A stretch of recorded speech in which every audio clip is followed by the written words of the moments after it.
Este pequeño video intenta acompañar brevemente la lectura de Karen Horney y con este PowerPoint que ustedes lo van a tener disponible, más el audio, acercarlos a la lectura del texto La personalidad neurótica de nuestros tiempos, que es un texto, como bien esta autora lo dice, tiene una escritura sencilla. Estos comentarios los van a encontrar en el prólogo, en donde ella excluye los términos técnicos en la manera de lo posible para que pueda ser leído, dice, para lectores curiosos, profanos, es decir, no eruditos en la materia, y que sirvan como una introducción a sus ideas y su pensamiento, y además de una escuela de la que ella forma parte junto con,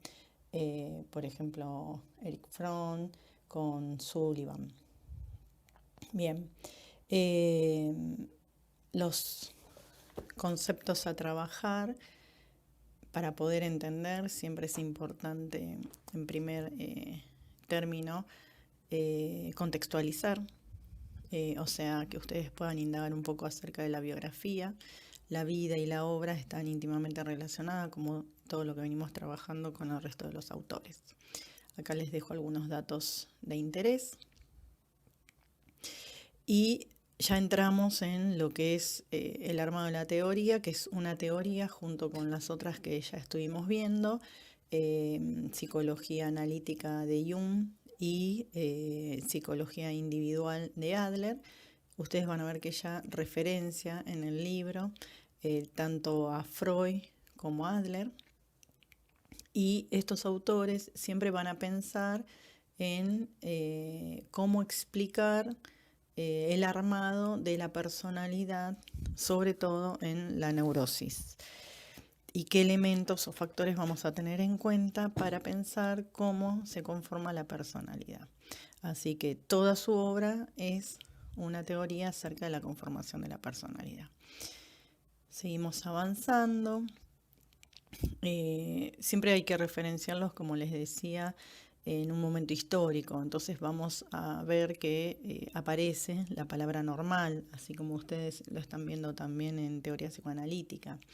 Hoy con el tiempo no hablaríamos de normalidad, sino de conductas habituales, pero estos autores están tomados por lo anormal y lo normal. Eso hay que tenerlo en claro y, bueno, siendo leal con el autor, lo vamos a decir en esta manera, salvando, ¿no?, las diferencias en la actualidad y tomando los conceptos o las ideas que siguen teniendo vigencia hasta el presente. Acá vamos a ver algunas diferencias. Si bien ella formó parte de la escuela psicoanalítica y fue discípula de Freud, después empieza a tener diferencias teóricas y se aparta. Y cuando llega a Estados Unidos, durante la Segunda Guerra Mundial, conoce y lee un movimiento que es de antropología, sobre todo de Margaret Mead, en donde empieza, ¿sí?, a hacer una mixtura entre su cuerpo teórico psicoanalítico más la antropología, dando origen entonces a la escuela llamada culturalismo. Van a tener una primera definición acerca de qué es cultura. Esto es muy importante, ¿sí?, que ustedes hagan foco en esto. El concepto de humanidad, porque también se conoce a estas escuelas como partes de la psicología humanística. Después en la materia vamos a seguir avanzando con otros autores. La importancia de la infancia en la constitución de la personalidad. Ahí tenemos un punto de encuentro con Freud. Y ella lo que va a decir es que la cultura impacta sobre esos factores innatos, biológicos, fisiológicos, y sobre ese primer acercamiento a la cultura que dan los padres.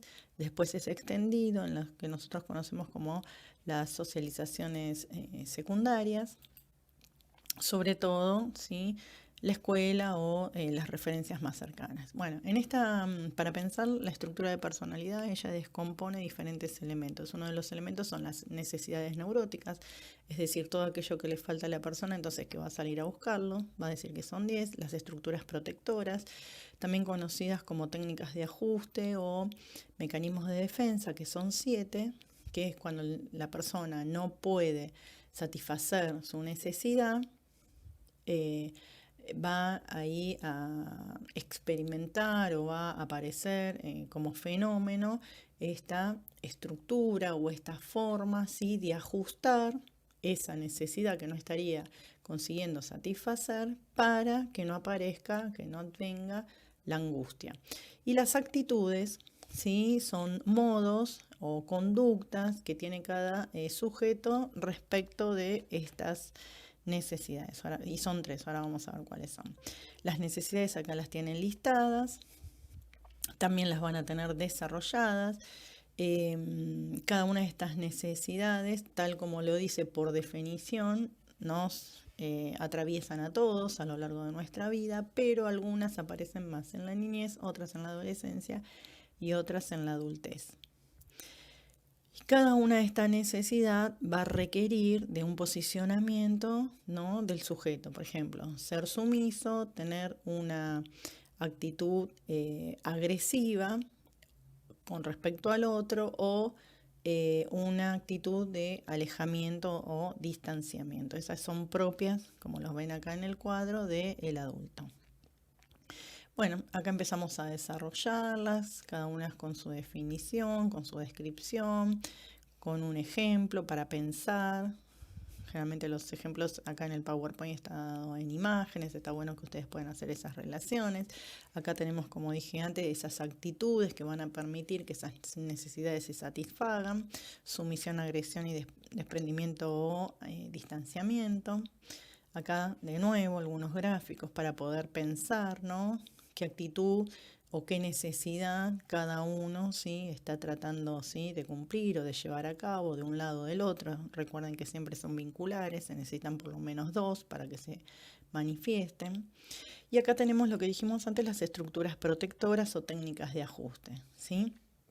Cuando esta necesidad no se satisface, entonces el sujeto pone en juego, pone en marcha un repertorio de estructuras protectoras. Por ejemplo, acá tenemos la elusividad. La elusividad sería evitar por todos los medios, decidir, ¿no? Elusividad sería eludir, ¿no?, un problema. Frente a un conflicto, el sujeto lo que hace lo elude, ¿no? Y de esta manera no adviene la angustia. Podemos pensar ahí también el cinismo, la decisión arbitraria. Bueno, acá podemos, ¿no?, ver ahí quién está eludiendo, por ejemplo. Seguimos con las estructuras, ¿sí?, protectoras, autocontrol excesivo, racionalización, dividir en compartimentos los puntos ciegos. Acá también podríamos usar estos gráficos como disparadores para pensar las necesidades, las actitudes, ¿sí?, y las estructuras protectoras. Recuerden que para Karen Horney y el culturalismo, la cultura, ¿no?, hace a la neurosis, ¿sí? En cada una de las culturas vamos a encontrar diferentes modos de expresión de la neurosis según las presiones que ejerza la cultura con cada uno de los individuos. Por ejemplo, ser exitoso, el perfeccionamiento, lograr, ¿sí?, la perfección, la sumisión respecto del otro, el poder, ¿sí? Acá tenemos, ¿no?, parte de nuestra historia también, ¿no?, cómo esto va cambiando con el tiempo. Acá una frase, ¿sí?, que me parece, atinada, ¿sí?, para pensarla, que si la neurosis o la subjetividad o el armado de la personalidad tiene que ver con la cultura, entonces uno es dependiente del otro. Somos nosotros los que vamos a cambiar también la cultura, entonces la cultura ya no nos va a enfermar o a neurotizar. Y en este momento que estamos viviendo una situación muy especial, yo les agregué al final un video de un psiquiatra que es de INECO, que va a hablar ahí, no sé si ustedes lo van a poder ver acá, pero si no va a estar disponible en el cuerpo del aula, va a hablar de cómo este momento particular de pandemia y de confinamiento también produce modificaciones, angustias y ansiedades en la personalidad de cada uno de nosotros.